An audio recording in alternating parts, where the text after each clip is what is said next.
you were to sort of deconstruct the look, Andy, what do you think is going on there? How would you explain it? Yeah, well, he's got these bright red, blue, yellow primary Yeah. colors. He's definitely got pants on over his leggings. He's got a crazy cape, sort of, because Right, the cape, yeah. all of it's very skin tight, but then he's got this cape going Right, around. exactly. He's got, and also I guess there's obviously, if we're talking about Superman's outfit, there's also is that Clark Kent outfit that he rips off. Yes, It's yeah. very, like, sort of And no one can business. tell it's him. Yeah, the glasses. Yeah. That's right. Right. Yeah. The whole thing.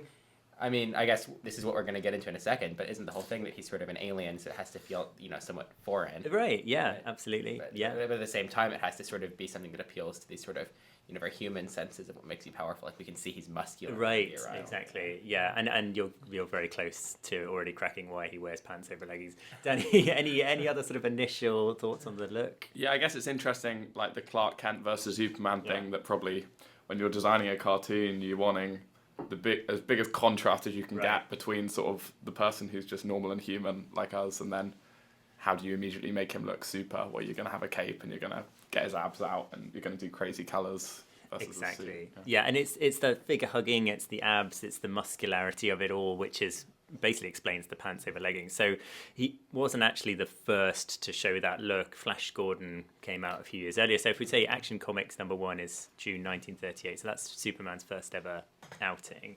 And Flash Gordon predates that by a few years, and he wore what we might now delicately call a posing pouch, the sort of thing that muscly bodybuilders would wear.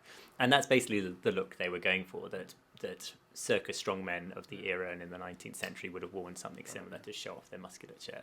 So that's kind of why there are the pants on the outside, because until you start thinking about it, it's a weird look, isn't it?